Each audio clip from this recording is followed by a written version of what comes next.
자, 다음 또 간접정범의 중요한 쟁점에 대해서 살펴보도록 하겠습니다. 간접정범과 문서죄가 문제되는 경우에요. 특히 이 문서죄 중에서 허위 공문서 작성죄가 문제됩니다. 자, 판례부터 보시죠. 보조 공무원의 결제 공무원을 이용한 허위 공문서 작성 등 또는 공문서 위조, 제가 이렇게 써놓은 건 이런 쟁점들을 항상 같이 생각을 하라는 뜻입니다. 자, 보조 공무원의 결제 공무원을 이용한 허위 공문서 작성. 이 허위 공문서 작성죄는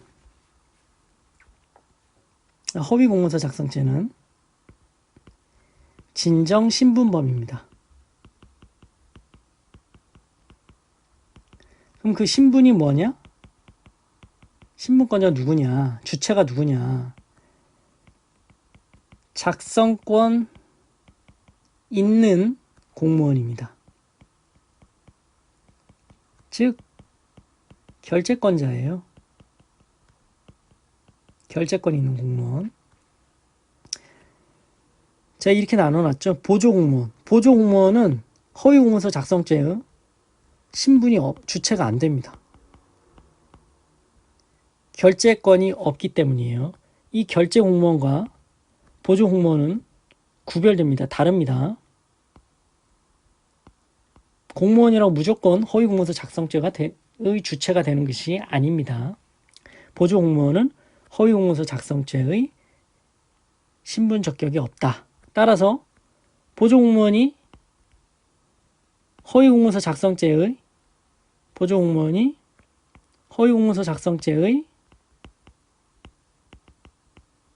간접정범이 될까요? 신분이 없는데 간접정범이 될까요? 자, 판례는 뭐라고 얘기를 하고 있는지 보시죠. 허위공문서 작성죄의 주체는 그 문서의 작성의 권한이 있는 명의인인 공무원, 갑이라고 하죠. 갑의 하나고 작성권이 있는 공무원이에요. 그를 보조하는 작성 권한 없는 보조 공무원 을이라고 하죠. 을은 되지 못하므로 작성 권한 없는 보조 공무원 을이 허위 공문서를 기한해서 허위인 정을 모르는 작성권자 갑의 결제를 받아 공문서를 완성한 때에는 허위 공문서 작성죄의 간접정범이 된다. 보조 공무원은 허위 공문서 작성죄의 작성 권한이 없고 따라서 신분이 없는데 간접정범이 된다고요? 판례는 허위 공문서 작성죄의 간접정범이 된다라고 판시하고 있습니다. 중요하겠죠? 이와 공모한 병은 공무원이 아니더라도 을과 같은 죄책을 진다. 자, 이 사실관계가 어떠냐면 병이 있어요. 병. 공무원 아니에요. 병이 을에게, 을은 공무원이에요. 방위병. 보조공무원.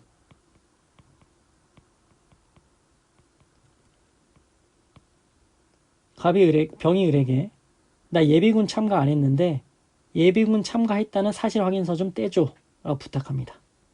을은 알았어. 갑, 동대장입니다. 결제권 있겠죠. 최종 결제권자예요. 명의인죠. 갑이 허위공문서 작성죄의 주체인 거죠. 얘는 허위공문서 작성죄의 신분이 없습니다. 주체 안 됩니다. 하지만 을이 병이 예비군 훈련에 참가하지 않았음에도 불구하고 그 정을 모르는 갑의 결제를 받아서 참가했다라는 내용으로 예비군 훈련소를 발급하여 줬다라면 방금 본 판례는 을은 허위공문서 작성죄의 간접정범이 성립한다.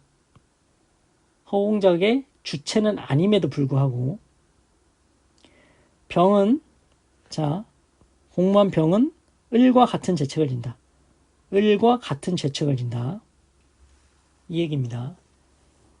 자세하게 보시겠습니다. 한 명씩 따져보죠. 갑. 무슨 죄일까요? 갑은 작성 권한 있는 공무원입니다. 허위 공문서 작성죄의 정범 적격이 있어요. 하지만 여기서는 허위인 정을 모릅니다. 허위 인식이 없어요. 따라서 허위 공문서 작성죄로 처벌되지 않는다. 고의가 없다라는 거죠. 단순히 얘기해서 무죄. 그럼 을을 보시죠. 을은 작성 권한 없는 결재권자를 보좌하는 보조 공무원입니다. 허공작에 정범 적격이 없습니다. 하지만 정을 모르는 갑 결재권자를 이용했다면 판례에는 허위 공문서 작성죄의 간접 정범이 성립한다라고 판시하고 있습니다. 중요하다고 말씀드렸죠.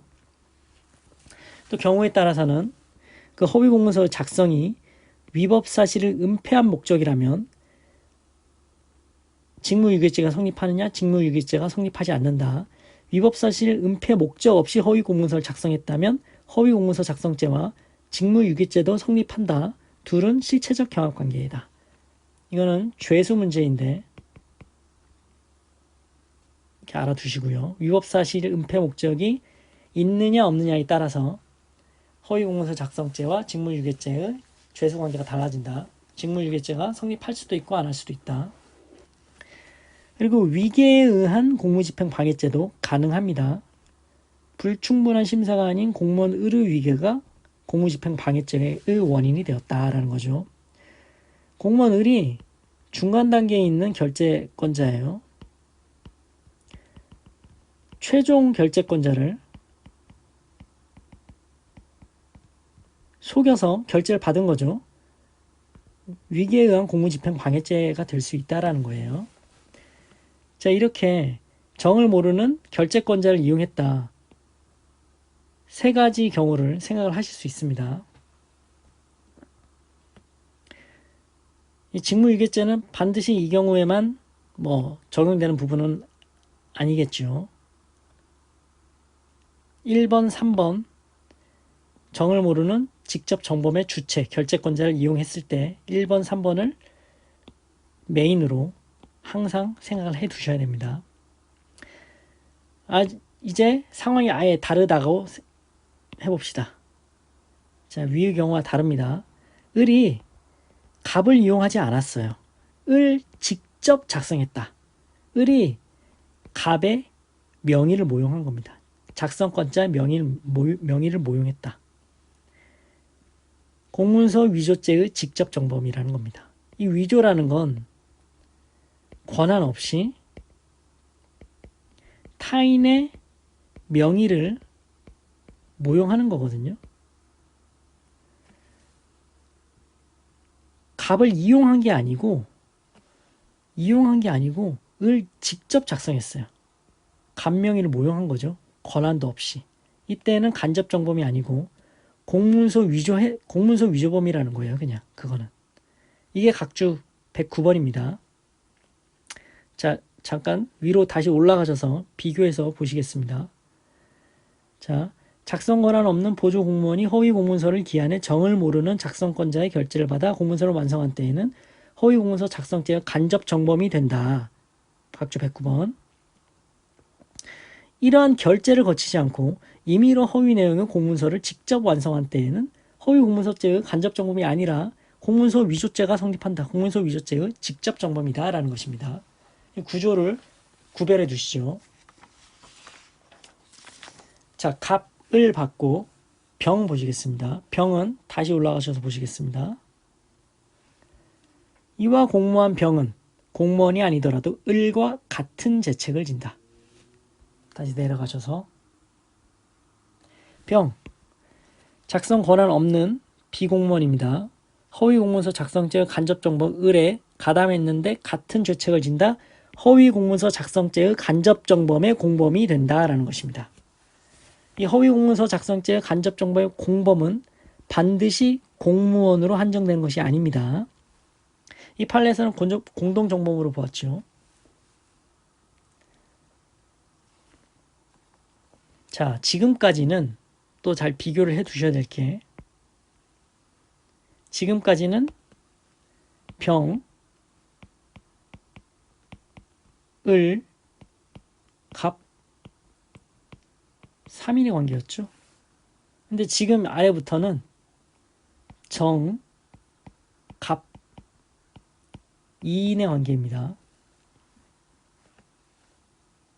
염두에 두시고 비교 판례를 읽어보시겠습니다.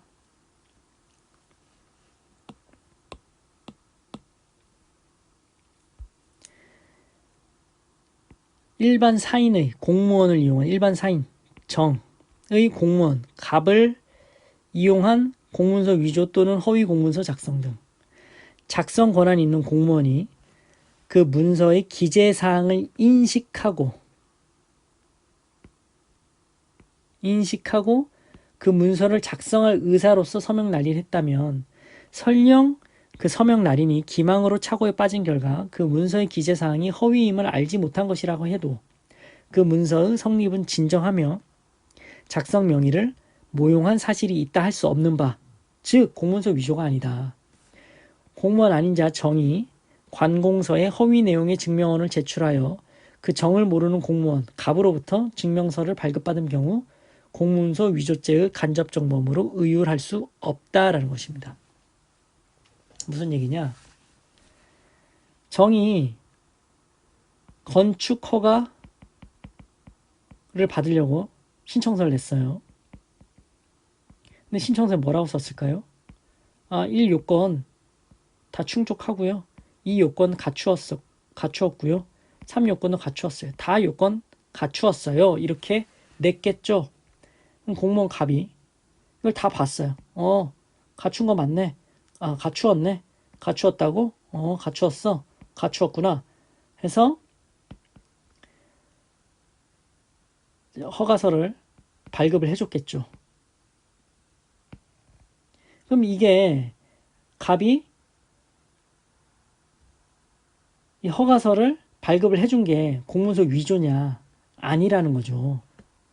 위조가 아니라는 거죠. 왜냐하면 갑은 이 내용을 다 알고 허가서를 발급해 준 거예요. 물론 이 내용이 허위인 건 몰랐죠. 하지만 이 기재사항은 그대로 잘 인식을 하고 이 허가서를 발급해 줄 의사로서 발급을 해줬단 말이에요. 이건 위조가 아니라는 거예요. 자, 따져보시죠. 갑, 작성 권한이 있는 공무원입니다. 허위 공문서 작성죄의 주체가 돼요. 하지만 허위인 정을 모르죠. 허위 인식이 없습니다. 허위 공문서죄 작성죄로 처벌할 수 없습니다. 그럼 공문서 위조죄냐? 공문서 위조죄도 아니라는 거죠. 기재사항 다 인식했고 더군다나 작성 권한도 있는 사람입니다. 정의 죄책을 파악하는 게 중요하겠죠. 정은 작성 권한 없는 비공무원입니다. 허위 공문서 작성죄에 간접정범이 성립하냐? 허위 공문서 작성죄 간접정범 성립하지 않는다. 이거는 아까 병, 을, 갑, 보조공무원이 허위 공문서 작성죄의 간접정범이 성립하는 경우와는 다릅니다. 비교하셔야 됩니다. 얘는 공무원이 아니에요. 정은. 허위 공문서 작성죄에 간접정범이 안 된다. 정범 적격이 없기 때문에. 그럼 공문서 위조죄가 간접정범이냐? 공문서 위조죄가 간접정범도 아니라는 거예요. 갑은 기재사항을 모두 인식하고 발급해줬으니까 위조가 아니라는 거죠. 공문서 위조 자체가 아니다. 각주 110번을 보시겠습니다. 다만 주의할 것은 명의인이 기재사항 자체를 인식하지 못했어요. 이때는 위조죄 간접정범이 성립됩니다. 판례 명의인 B를 기망하여 문서를 작성케 하는 경우는 서명 날인이 정당히 성립된 경우에도 기망자 A는 명의인 B를 이용하여 서명 날인자 B의 의사에 반하는 문서를 작성케 하는 것인 바 사문서 위조죄가 성립한다. 사문서 위조죄 간접정범이라는 얘기겠죠.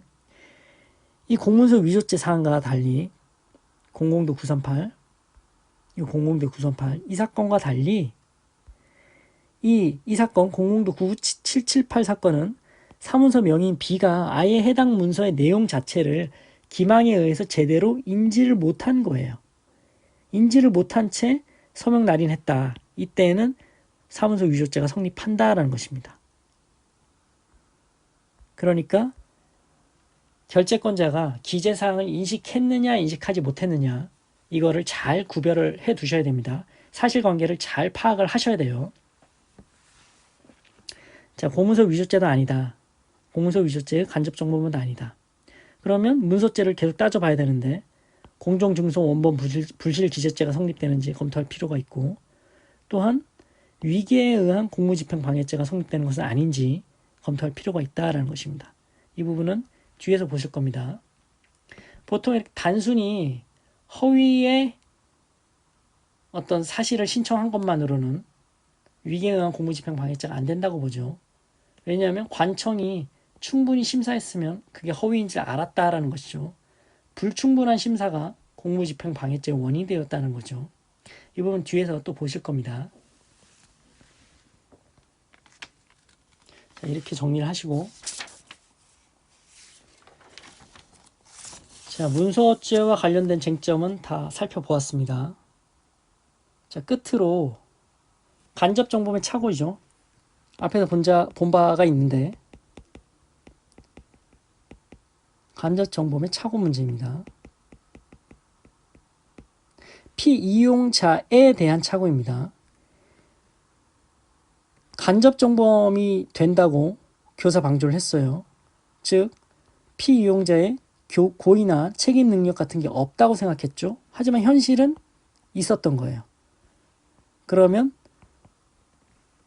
의사 지배가 안 되기 때문에 고의 책임 능력이 있었으니까 간접정범 성립되지 않고 교사 방조범이 성립한다라는 것이고,